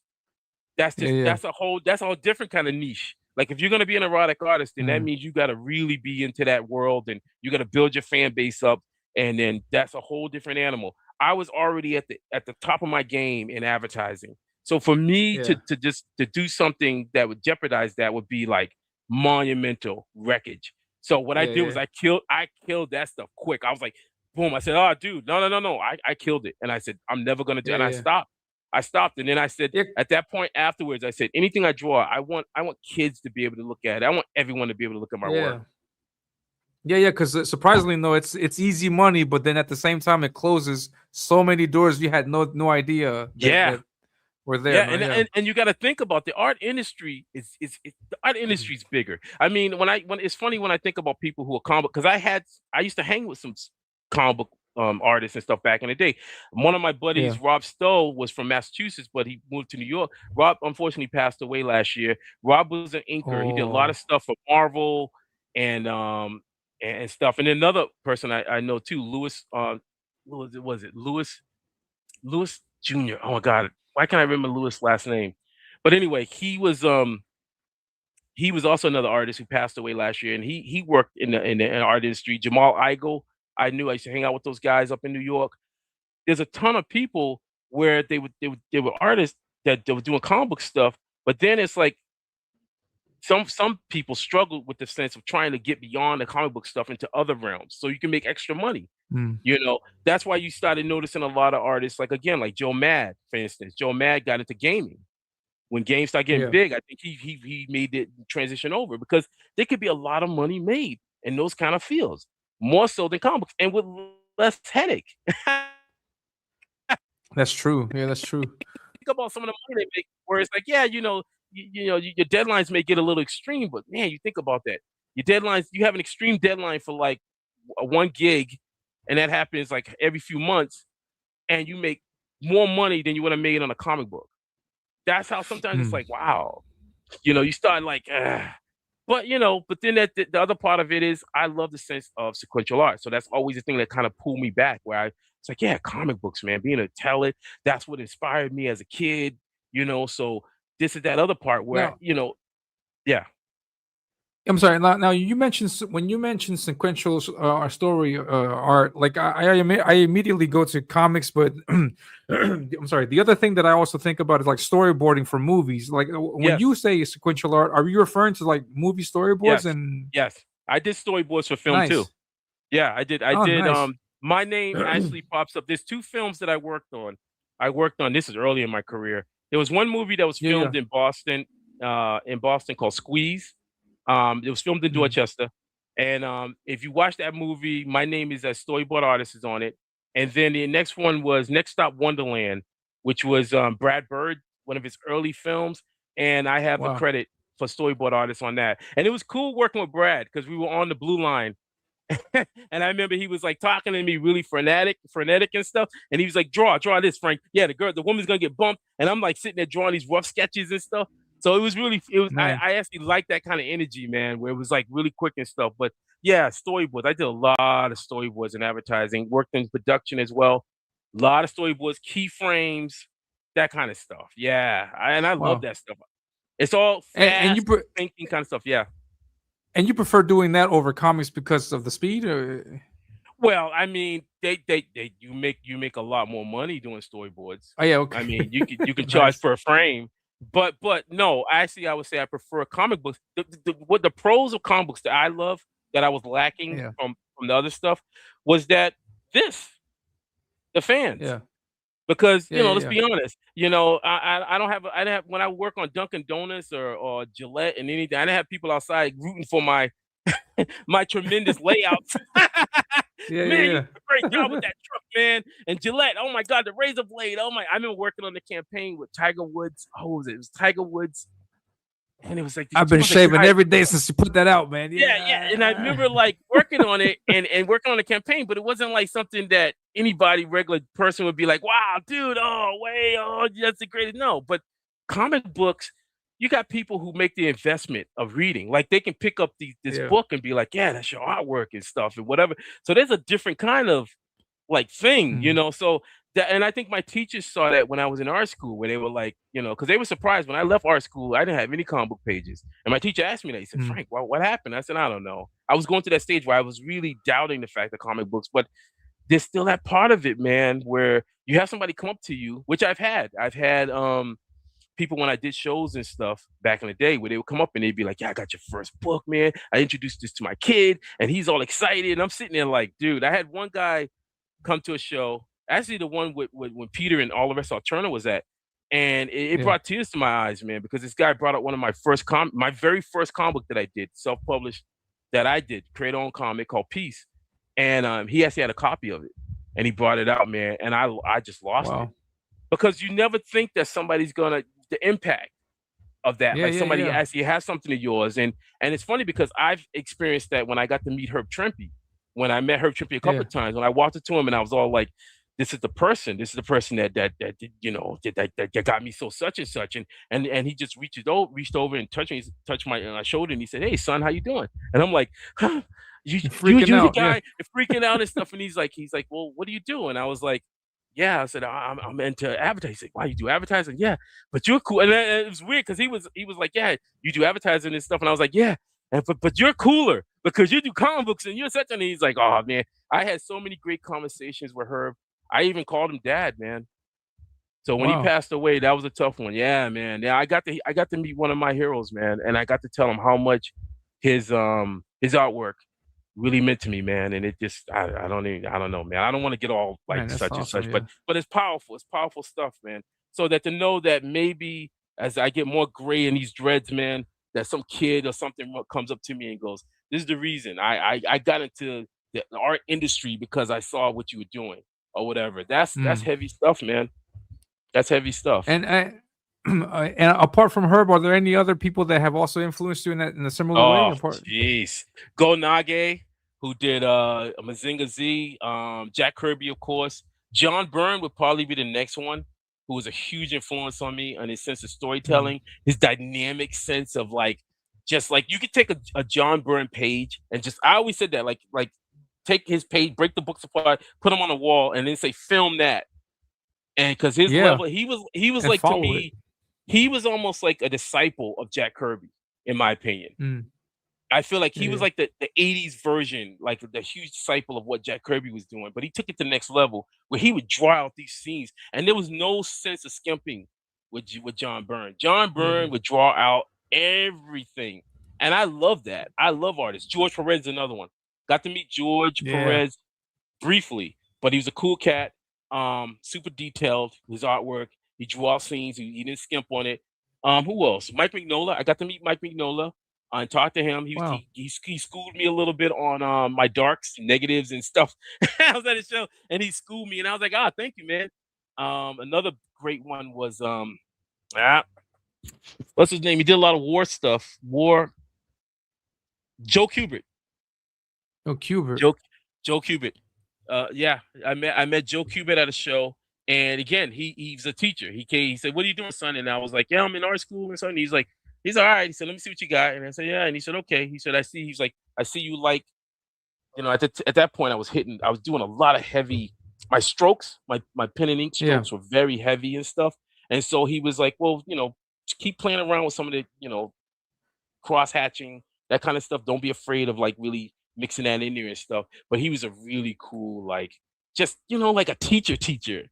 I mean, Heck yeah. what do you say? What do you say, man, to that? He was like one of the greats. So I've been very, very blessed to be able to, cross the paths of some amazing people.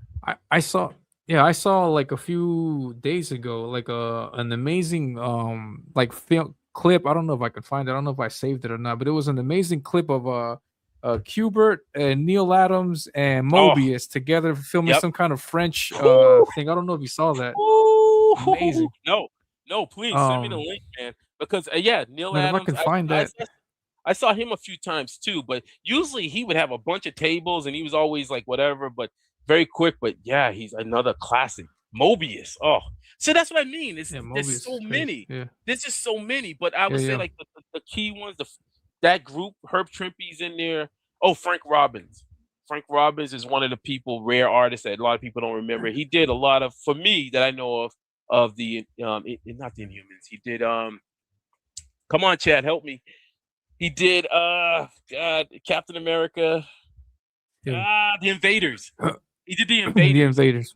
Oh man, I love Frank Robbins' work, man. Frank Robbins to me captures the energy. Like there's this part of me where when I'm drawing artwork, I want to try to capture that sense of kinetic. Yes, thank you.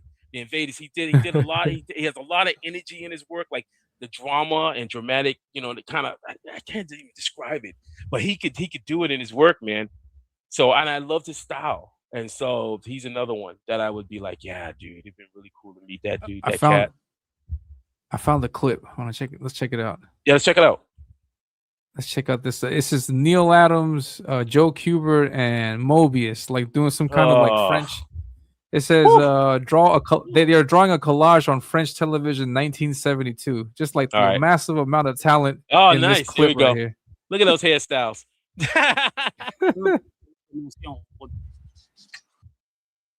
Wow. Joe Kubert. Wow.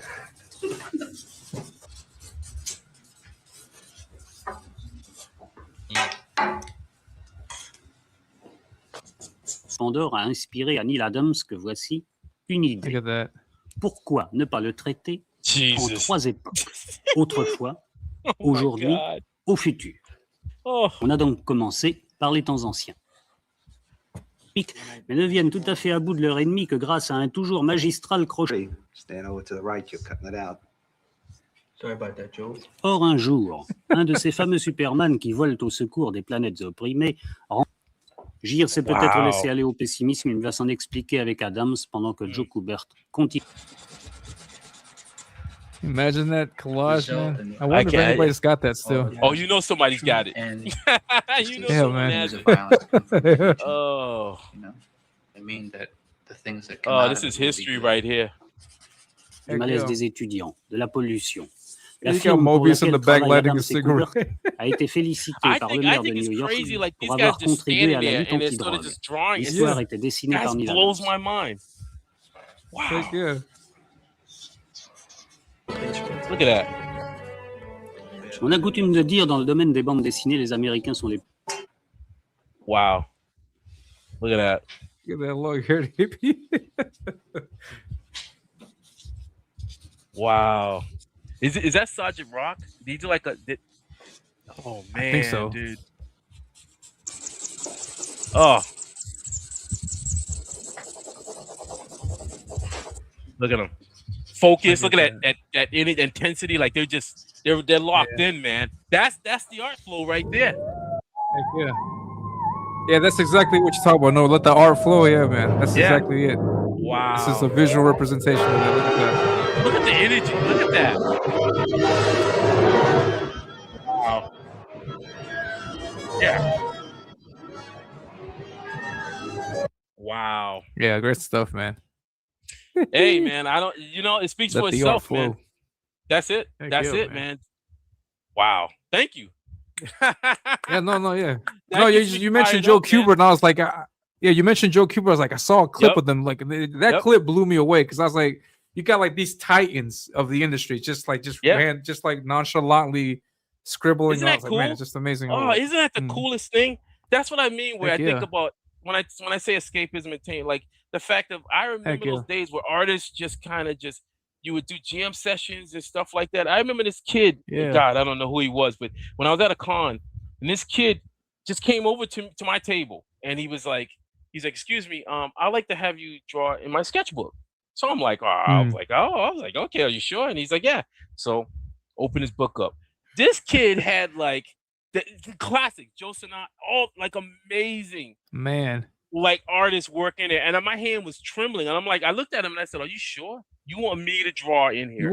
I mean, I'm technically a nobody, dude. And he was like, "No," he said, "I seen your work." He said, "I seen your work, and I would love to have the work in there." So I said, "Okay, cool." And I tried to hook up a piece. I forgot who I drew, man, but it was something crazy. It must have been some kind of robot or something, but.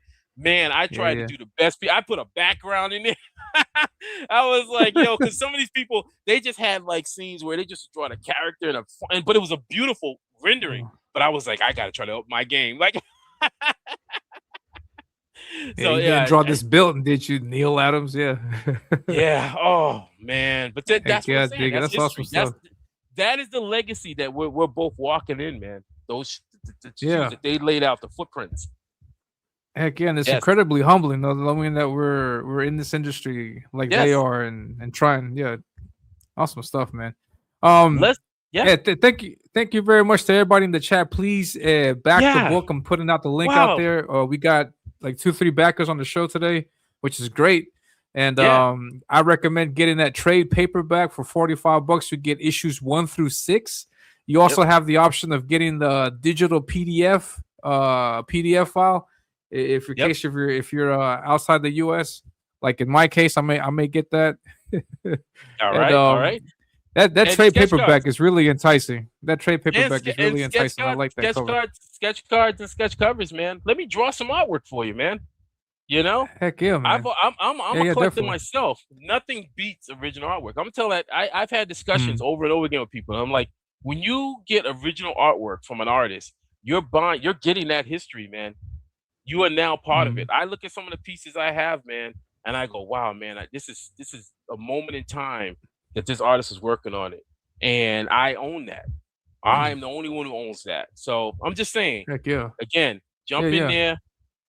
You know, it also contributes to the campaign, but you know, if you want some artwork done, a sketch card or something like that, I'll draw your character. It has to be respectful. Or if even if somebody gives it, I'll still draw respectful because I'm good at that.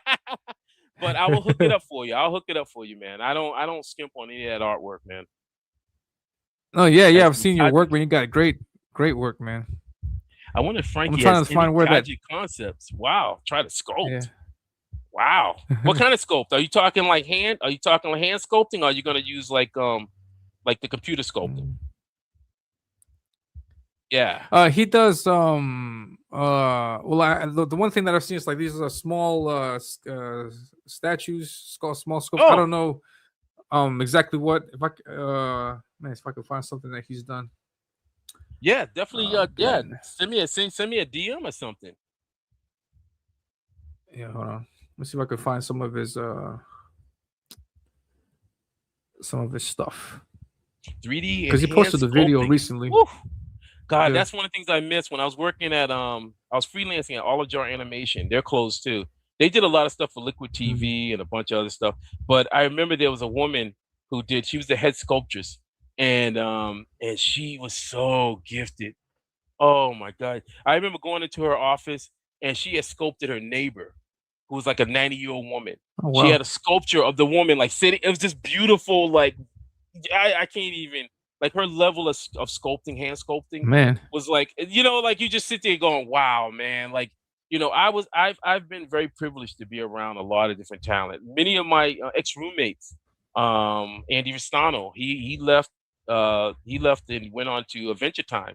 He ended up winning an Emmy. One of my other roommates ended up they were on Family Guy. They worked for Family Guy. I think a few months, because they were animators. So they originally, once we had, they left and stuff from Massachusetts, they ended up going off west, and they did really good. And I learned a lot from those cats, man. I would pick up things here and there and whatever, and I was just inspired, man. I love that. I love being around different artists. I love being inspired. I've always said the enemy of artists and creative folks is complacency. Once you get into complacency, it will, that's it. It just you don't want to be in that point. You want to always be challenging yourself to do better. Heck yeah. This is a clip. I don't know how much nice. of just a few seconds of this, but this is something that he made. All right. Ben made something like that.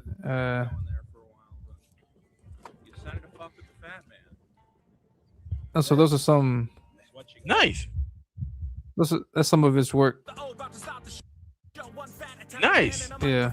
Wow. Not bad, man. All right, cool. Yeah. Hit me with a DM, man. Yeah. He's on Twitter, right? You're on Twitter, right? Yeah.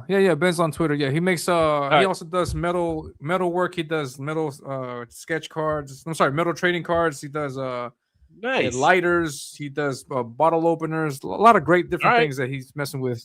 Yeah. All right. Cool. Good to see Definitely. that stuff. Definitely. Yeah. Hit me up, man. Now, Frankie, if you would allow me to go into another segment of the show that I like to call like a rapid fire segment. Here we go. Oh no. I'm gonna ask. I'm just gonna throw out names at you. Like I'm just gonna, for example, I'm gonna say like Pepsi or Coke. No, and then you select one of the two. You can select neither or both, but that would be like bitching out. No, if you want to, you can do that, but it's but let's check it out. Hold on. Let's jump into the rapid fire segment. And for people in the chat, if you guys have any questions, also dump them in the chat and we'll do it. So here we are, the rapid fire.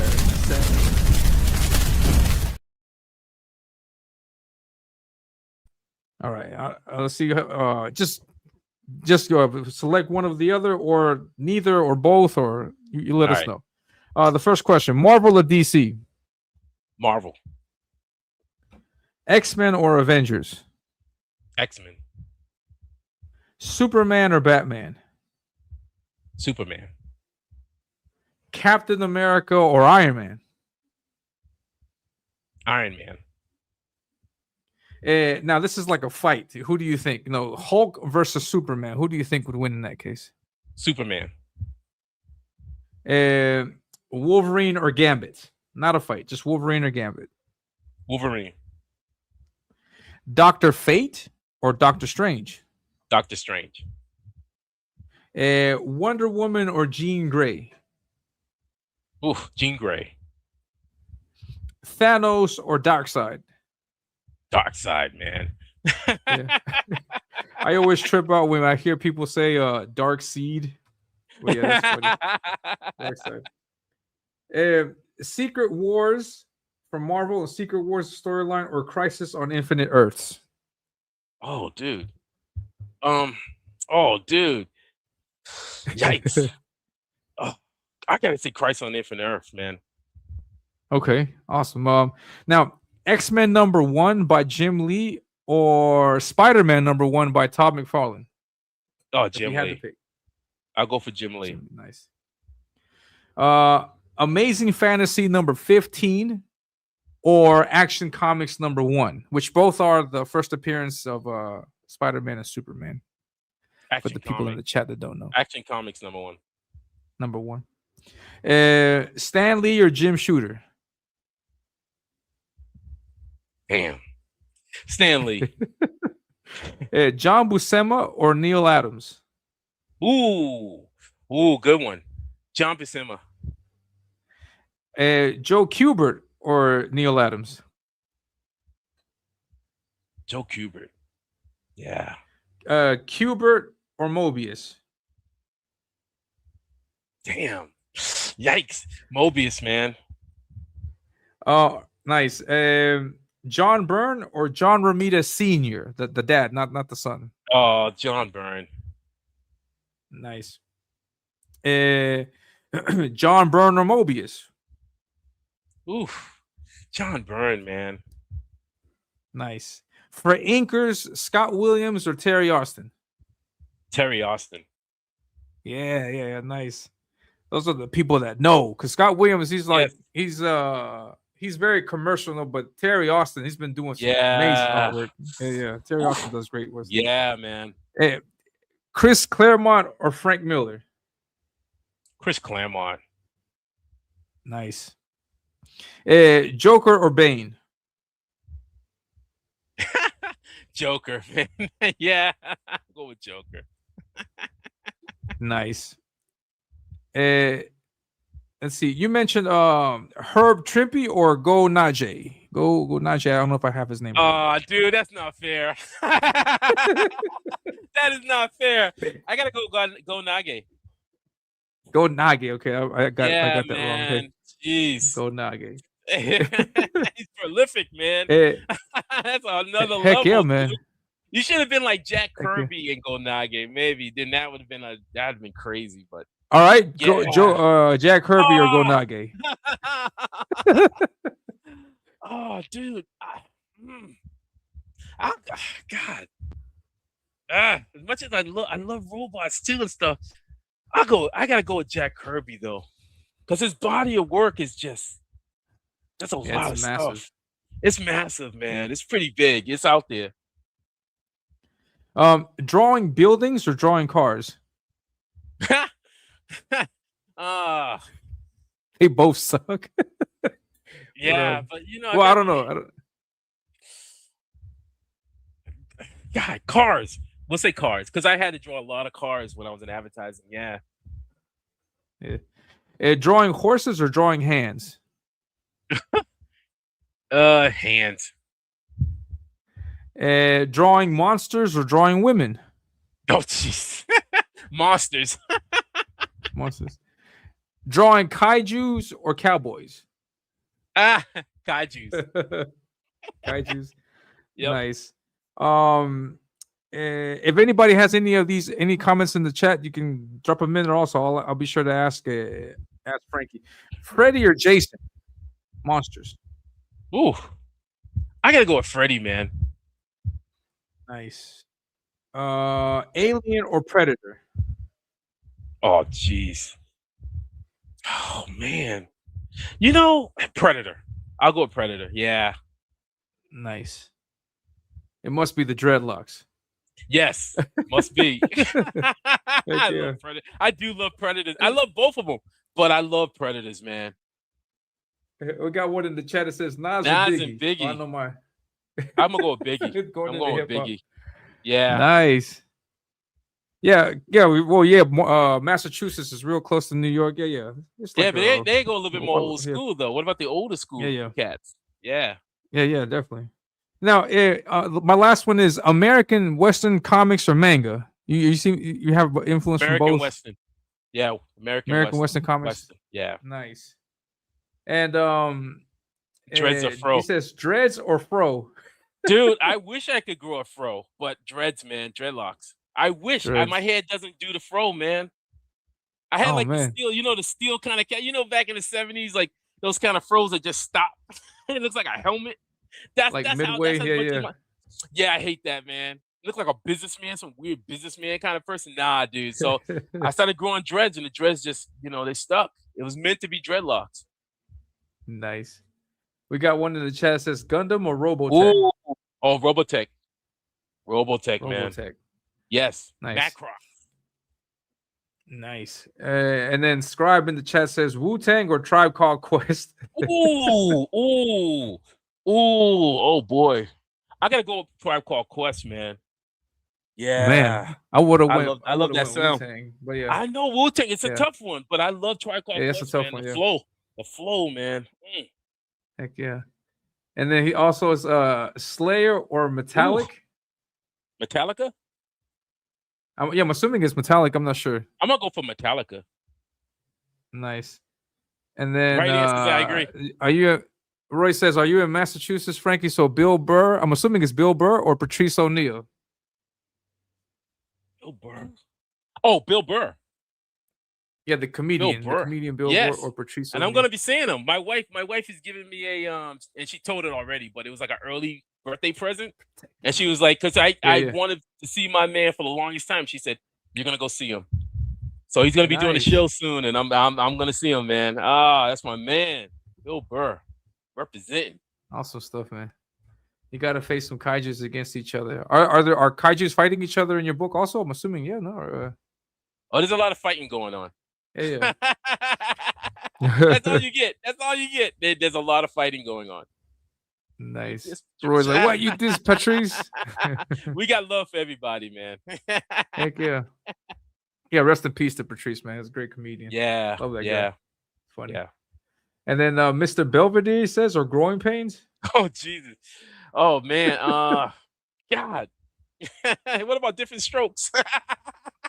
All right. What would you say, Mr. Belvedere, man? But I love different strokes. See, I'm old school, like Good Times, and Archie Bunker. Nice. That's Three's Company. That's the stuff I grew up with. Yeah, some good shows from back there. Yeah. Oh, that was the time also where they had the Hulk TV show. Oh, the old Spider-Man TV show. Woo. Man, that's some good. That is some good. Like, I actually watched the Incredible Hulk 1980s cartoon. Yeah. And again, you listen to Stan Lee, man. He does the narration, man, and it's like, man, it's so good.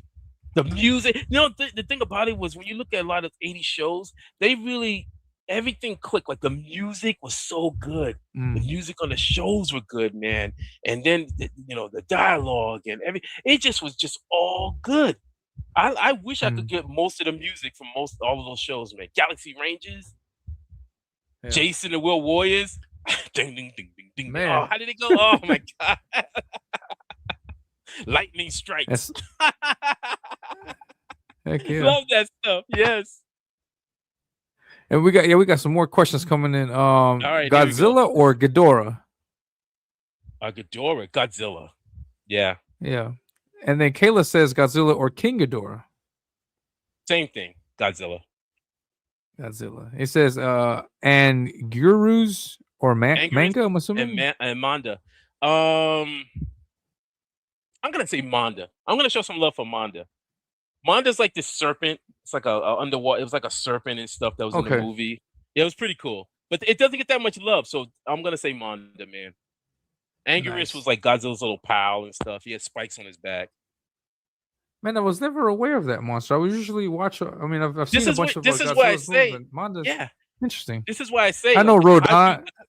Yeah, the kaiju realm is like it's a small. It's big, but again, when you start seeing people talk about, y'all, come on, Jet Jaguar, man. Yeah, Jet Jaguar, Ultraman. And I love Ultraman. I worked on an Ultraman card set too. Ultraman's cool, but I'm gonna go with Jet Jaguar. Just because he's Jet Jaguar, yeah. Heck yeah. And then Biolante or Baragon?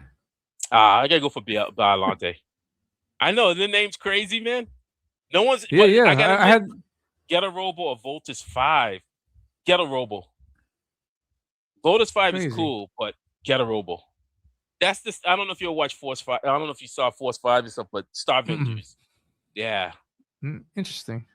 That's another good. Yeah, so these are the questions that I know. Well, it's funny because I'm not seeing anybody bring up the American kaiju that started it all, which is King Kong. I've gotten to I've come out and tell people, like, you see people and they're saying all this stuff about Godzilla, and I like Godzilla, but I got to be honest with you, King Kong started it for all of that, And King Kong, if you really look at the story of King Kong and Skull Island, it is a horror story, man. Like, you don't want to be on Skull Island. Skull Island is a horrible place to be. Like, I'd rather be on Monster Island with Godzilla and animals and his son. It looks like Gary Coleman and stuff. Yeah, you know, saw that Godzilla's son look like Gary Coleman. Yeah, he had a kid. I remember Godzilla had a kid also, baby Godzilla. Fun. Like, Monster Island looked like a fun place. Like, it's not that bad. You go on Skull Island, everything's trying to kill you and eat you. Yeah, that is true. Yeah. It's a dangerous place to be. King Kong is the American kaiju. It's an American kaiju, and it's the one that started it. And then afterwards, Godzilla came. Yeah, and then it blew up from that. Yeah, nice. Sweet. Awesome stuff, man. And I also had another question I want to just throw out there. You don't have to answer it, but just I'm just curious. I don't think that you would claim yourself to be Comicsgate, but you've seen the movement that's out there. With like what's your appreciation of CG? Well, again, I'm for the comic book industry and stuff. I'm definitely not Comicsgate. Yeah. But with that said, let me just say this. I think the thing about it is that I think it was a movement at one point that was starting, that was gaining some steam. Yeah. I just think that if people could just focus on a sense of comic books, you know, I think that gets lost in all the rhetoric. When you look at all the rhetoric, the end result is you have to focus on technically those saying, practice what you preach. Image Comics, for whatever case, when they first came out, they put out their comics. They put out comic books, you know. And the thing is that if that's what the basis of whatever your movement is and stuff like that, then you got to put the product out there. You got to practice what you're preaching. If you're allowing other stuff to come into into this arena that has nothing to do with that, then you know, what do you think? It gets lost in the shuffle. Yeah. You know, think of anything as a business. I've never seen a business succeed when it stops, when it loses itself from what its core foundation is going to be about. So if I started a store and it's going to be a cafe, and somehow I'm starting to sell, like, I don't know, it's a cafe for coffee and I'm selling hot dogs in it and stuff like that. You know, that kind of thing. Where you're getting far away from what your main purpose is. Then if it fails, then, you know, how did it fail? Or better yet, don't even use that. Not the hot dog. We'll say like if suddenly I'm in there and, you know, and this is my cafe and whatever, and I'm just putting out, you know, stuff that people aren't really liking, and then people are generally saying, I don't like what you're putting out because this doesn't taste like coffee. This doesn't, you know, you haven't done anything that's really interesting or whatever, and you're just putting out this stuff, and we're telling you that's not good. Then what do you think is going to happen as a person owning this store? If I'm not listening and if I'm not learning and not adapting to meet the demands of what people are asking for, then what do you think is going to happen? So, heck yeah, I hear that. I understand that. Yes, that's one of the things about it is that when I come online, my main agenda is that I love comic books. I express that. I love the art flow. I put the art flow out there. I ideally, if anything, want to hopefully reach a young little Frankie, male or female out there who's interested in entering into the field of art, that they can understand that even though it is hard, and I'm not going to lie to you, it is very a hard journey, just like anything else. I think it's hard to be a mechanic. I think it's hard to be a plumber, a really good plumber, a good, you know, carpenter, a good, you know, anything out there. I think all that stuff is hard. You have to be passionate about it. So the thing is that I don't want to put a face on art and just be like, oh, well, it's all roses and stuff like that. So no, I'm saying that this is hard. I've been in it for over 30 years in the trenches. I'm still in the trenches. But with that said, if you open your eyes and you understand that aspect of it, you might do pretty good in this. Just don't allow yourself to get fooled into other different things that somehow, whatever. It is a hard business to get into. But if you're dedicated, if you have passion, if you want to persevere, you never know. Things can happen for you. When I was out there, I did a lot of talking and listening to different people. I had a lot of great mentors. I've always said that I'm like a gold miner. Like I'm out there and I'm digging through a bunch of dirt. And once you get to the dirt, you get a couple of nuggets. Well, that's what happened. I met a lot of different people. I heard a lot of dirt. But also, I got some nuggets. It's what abounds. Yeah. And so the same thing is that, you know, look, man, don't get caught up in the sense of people talk about these movements and stuff like that. Oh, look at that! No, I'm not worried. I'm not worried about that. No. I'm just generally curious because I know I know for example that Frankie's not but I know that Peter, for example, from Alterna is not either necessarily, but they're what people would call CG adjacent. So like, I mean, we're all in the community, we're all making comics, we're all having a good time out here, and I'm just curious. It's just out of my curiosity. Just make comments. Yeah. My thing is don't get caught. My thing is that I think people get caught up in the labels. Yeah. That's it. I'm out. Yeah. People get caught up into the whole labels and stuff, but then it's like, okay, what's a label? Label doesn't mean anything if nothing is being produced. Yeah. It's just a hollow thing. It's almost like getting a Christmas present. And beautiful wrapping. You dig through the present and you rip it open. There's nothing inside.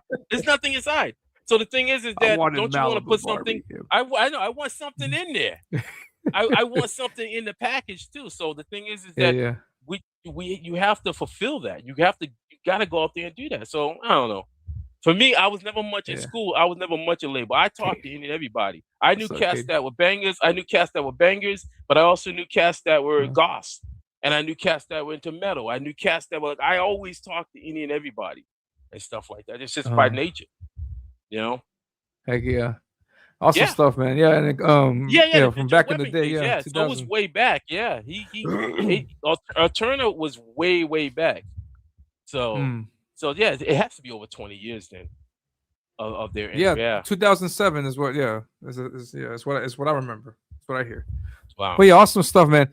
And Frankie, thank you very much for stopping by the show. Yeah, the doors are always open whenever you get Kaijus and Cowboys 2 or whatever. Yeah, you just come on over and then we'll hang out and talk more art and stuff. Because I'm pretty sure I'm going to close the stream now. It's like, fuck, I forgot to ask Frankie this. I forgot to ask Frankie that. I hate when that happens.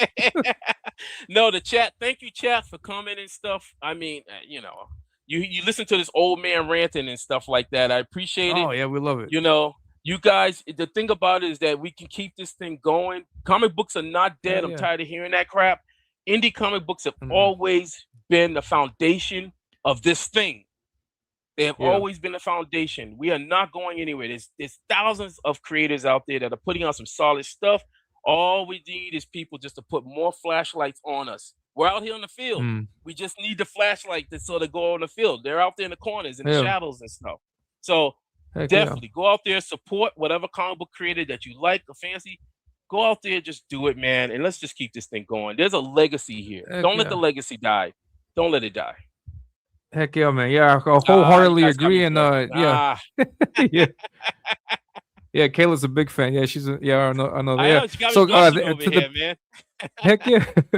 So to the people in the chat, please don't forget on your way out, hit that like button, subscribe to the channel if you haven't already, share the video out. Like help us shine the light on this conversation. The people are enjoying it. And yes, let's make sure that we can get it out there. It was a great show. Yeah, thank you very much, Kayla. Thank you. And fantastic show. Thank you, chat, for coming, taking the time to listen to us two madmen talk. Hell yeah. And awesome as I always say, keep that art flowing. Hell yeah. I agree. I 100% agree. Excellent. So I will be back, guys, next week. Next week, I'm hosting another comic book creator of Three Brothers Gruff that he's currently promoting. So we're going to have him on. And then, it's just, we're going to keep it flowing, like Frankie says. And so I'll see you guys next week. Thank you very much, Frankie. I really appreciate it, man. Much love, man. Thank you so much. Peace out. All right, everyone. Awesome, man. You guys be safe. And like that, we are out. I'll see you guys next week, Thursday. And don't forget, back Kaijus and Cowboys and all that good stuff. And good seeing Frankie. Yeah, Frankie's good stuff. You guys have a great one. All right, I'll catch you guys later. I'll be back next week. You guys be safe. Take care.